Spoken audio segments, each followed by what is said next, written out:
Bonsoir et bienvenue dans cette nouvelle édition de l'Africa Tonight. Au sommaire de l'actualité, discours du président Paul Biya à la jeunesse ce 10 février à l'occasion de la fête qui lui est dédiée. L'allocution du chef de l'État a été axée principalement sur l'insertion économique des jeunes Camerounais. Puis gros plan dans ce journal sur les nouvelles relations entre l'Afrique et l'Europe, des liens à réinventer, une nécessité qui ne cesse ces dernières années d'être réaffirmée par les dirigeants des deux continents. Passage en revue des stades devront accueillir la compétition et état des lieux des travaux. Une délégation de la Confédération africaine de football en déplacement en Côte d'Ivoire, une visite à 1 an du coup d'envoi de la prochaine Coupe d'Afrique des Nations. Mais tout d'abord, le rejet par la Cour pénale internationale de la demande de réparation déposée par Charles Blé Goudé pour la juridiction internationale. L'ancien ministre ivoirien n'a pas été victime de poursuites abusives. Pour la CPI, l'échec de l'accusation n'est pas synonyme d'erreur judiciaire. Définitivement acquitté de crimes contre l'humanité en mars 2021, l'ancien chef des jeunes patriotes a réclamé près de 900 000 $ de dommages à la Cour pénale internationale. L'insertion sociale et économique des jeunes Camerounais, thématique au cœur du discours ce 10 février du chef de l'État Paul Biya à l'occasion de la fête de la jeunesse qui cette année est revenue sur l'importance des différents programmes destinés à développer l'entrepreneuriat des jeunes. Marie-Raphaël Antolo, commentaire Gladys Mamba. Telle est qualifiée la jeunesse camerounaise qui se montre davantage dévouée pour le Cameroun. Cet engagement permet de lui accorder toute l'attention à l'occasion de la fête nationale qui lui est dédiée chaque 11 février. Jeunesse et participation volontaire aux grands défis du Cameroun, tel est le thème de cette édition à travers laquelle les autorités souhaitent davantage l'encourager à relever tous les défis. Grâce à la politique de promotion de l'emploi des jeunes, inscrite dans le plan d'action prioritaire à l'horizon 2030, il est prévu la création de 600 000 emplois par an avec l'implication des collectivités territoriales décentralisées. Ces actions vont s'intensifier avec la mise en place du Conseil national de l'emploi qui est appelé à apporter des solutions nouvelles visant à inverser la courbe du chômage et à améliorer la productivité de nos entreprises. Le chef de l'État reconnaît cependant les obstacles dus à l'épineuse question du financement. À ce propos, il annonce la création d'un fonds de garantie en faveur des entrepreneurs. Le gouvernement envisage à court terme de mobiliser des financements spécifiques nationaux, bilatéraux et multilatéraux pour accompagner la mise en place d'un fonds de garantie en faveur des jeunes entrepreneurs. Ce fonds devra permettre aux porteurs de projets et aux jeunes entreprises de disposer de la garantie nécessaire pour lever les capitaux disponibles sur les marchés financiers ou obtenir des financements auprès des banques classiques.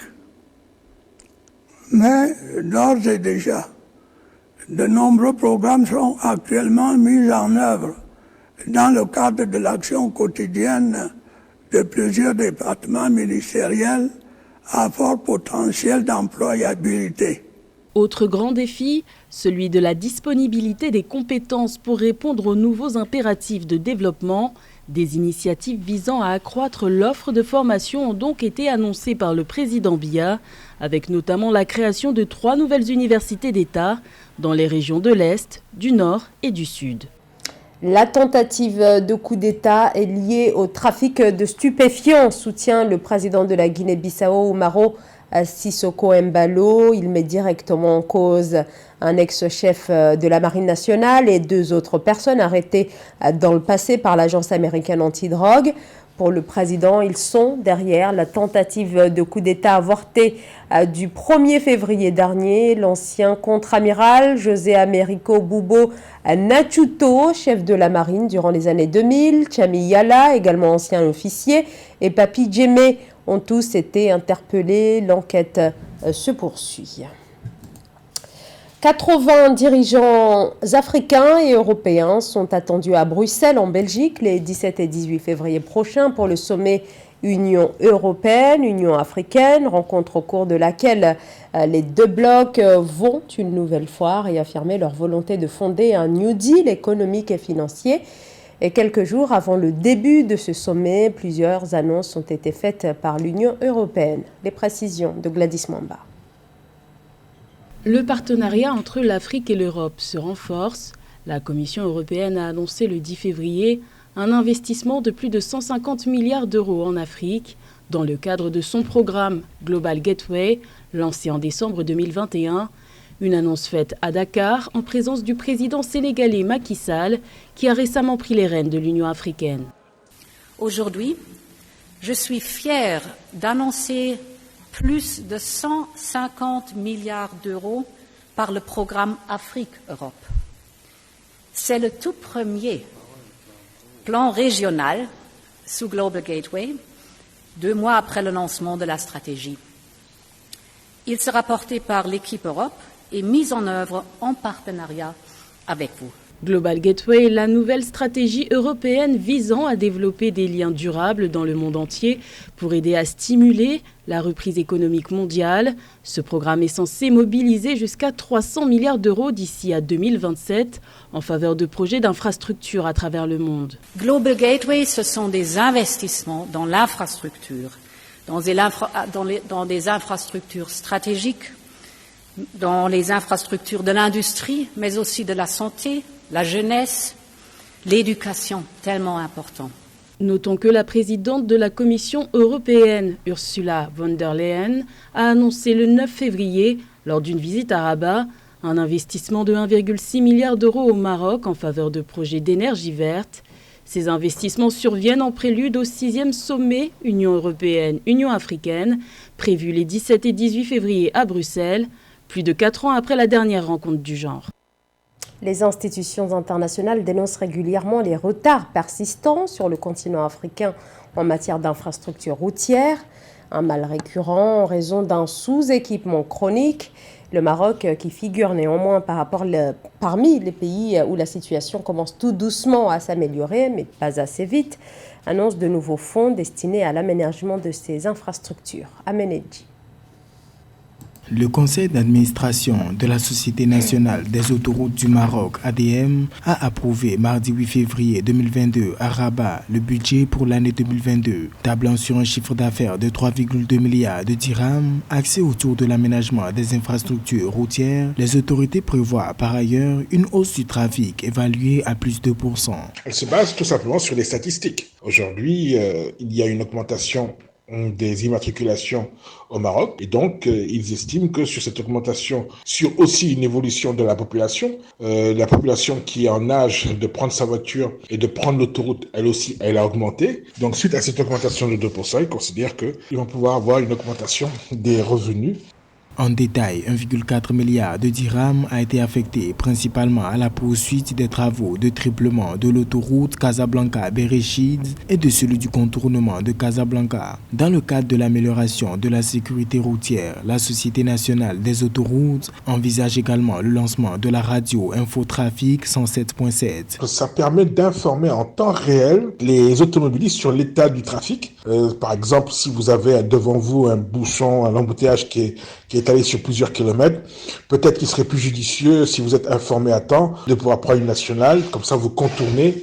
Tous les incidents qui seront sur l'autoroute nationale marocaine seront traités par cette radio et la radio va informer tous les automobilistes et ça leur permettra de prendre les bonnes décisions au bon moment, en tout cas d'être informés sur l'état du trafic. Le rapport parlementaire sur les infrastructures routières indique que le montant alloué à l'entretien et à la sauvegarde du réseau routier pour l'année 2021 au Maroc est de l'ordre de 894 millions de dirhams. le secteur de l'élevage au Tchad, un secteur qui est vital pour de nombreux foyers car représentant souvent la seule source de revenus. La filière est donc capitale, mais manque de financement pouvant entre autres permettre son industrialisation. Reportage de notre correspondant Mohamed Ramadan. Au Tchad, la commercialisation de la viande repose essentiellement sur des pratiques artisanales. Pourtant, le potentiel animal du pays est estimé à plus de 110 millions de têtes de bétail selon les chiffres officiels. La transformation de cette filière à partir des unités modernes pourrait générer environ 1700 milliards de francs CFA par an, selon une étude approuvée par le gouvernement et son partenaire Arise. Ainsi, la filière pourrait générer près de 45 000 emplois supplémentaires. Les premiers bénéficiaires, ce sont les jeunes et les femmes, et surtout aussi les emplois indirects qui sont les milieux ruraux. Nous avons misé sur l'exportation de la viande. Après l'avoir valorisée, on lui donnerait un label. Et suite à la création d'une société qu'on appellera l'Aham Tchad. Pour capter ces fonds, le Tchad prévoit en partenariat avec Arise la mise sur pied de cette zone industrielle spécialisée pour la transformation et la modernisation de la filière bétail d'ici 2035. Le projet porte sur un coût global de 550 milliards de francs CFA. Toutefois, selon les acteurs, la modernisation de la filière doit tenir compte des difficultés des éleveurs. Le mois de juillet jusqu'à novembre, je pense que le bétail se nourrit du pâturage naturel, il n'a pas besoin d'avoir d'autres aliments. Mais à partir des périodes de soudure, il faudrait que maintenant cette industrie puisse accompagner les éleveurs. Selon le plan de développement de la filière bétail-viande validé par un comité interministériel et les acteurs de l'élevage, le Tchad compte intensifier l'exploitation de ces produits animaliers vers les pays de la CEMAC et de la CA, en attendant des accords bilatéraux de commerce entre le Tchad, l'Égypte et l'Angola. Madagascar face à la catastrophe provoquée par le passage de Batiraï. Un tout dernier bilan fait état d'au moins 110 morts. Le bilan ne cesse de s'alourdir. Une semaine après le passage du cyclone sur cette île de l'océan Indien, sur place, l'aide humanitaire d'urgence tente de se mettre en place alors que les infrastructures de santé sont totalement dévastées. Mais les secours auraient atteint depuis ce jeudi la quasi-totalité des zones touchées par le cyclone. Des organisations comme le Programme alimentaire mondial sont mobilisées. Le PAM annonce la distribution de quelques 10 000 repas. Le bilan officiel du cyclone Batiraï fait état de 100 000 sinistrés et de 60 000 personnes déplacées. Après la fin, il y a quelques jours au Cameroun, de la Coupe d'Afrique des Nations, tous les regards sont désormais tournés vers la Côte d'Ivoire. Le pays abritera l'année prochaine la compétition continentale. Une délégation de la Confédération africaine de football était sur place afin de faire un état des lieux des infrastructures. Ange Noménier. La Confédération africaine de football affiche une satisfaction totale au vu des préparatifs de la CAN 2023 par la Côte d'Ivoire. Du 7 au 9 février 2022, elle a dépêché une mission d'observation dans le pays d'Afrique de l'Ouest afin de s'enquérir du niveau d'avancement des travaux. Cette mission était dirigée par le secrétaire général de la CAF, Véron Mosango Omba. Ce dernier a effectué une visite de terrain avec sa délégation avant de s'entretenir avec les plus hautes autorités de Côte d'Ivoire. Incroyable. J'en ai même dit quand je suis allé à San Pedro, moi j'ai dit, elle est en cours de construction, mais c'est déjà beaucoup. Ça peut rester comme ça, c'est déjà beau. C'est magnifique. Les choses que j'ai constatées, ça passe très bien. Je vous remercie. Il faut qu'on garde cette dynamisme. Les autorités ivoiriennes n'ont pas manqué aussi d'exprimer leur satisfaction face à l'avancement des travaux.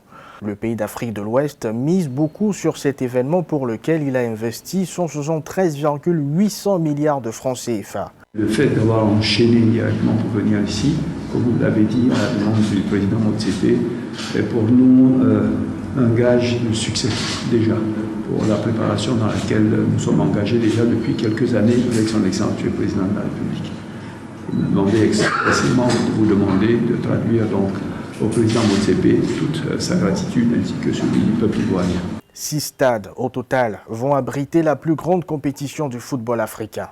De la capitale politique Yamoussoukro au joyau du Nord, Korogo, en passant par Bouaké, les visiteurs auront l'occasion de découvrir les magnifiques régions de la Côte d'Ivoire profonde et de vivre une apothéose festive dans les écrins de San Pedro et de la capitale économique Abidjan, une des plus belles villes en Afrique. Et c'est la fin de ce journal. Merci de votre fidélité. L'information continue sur Africa 24.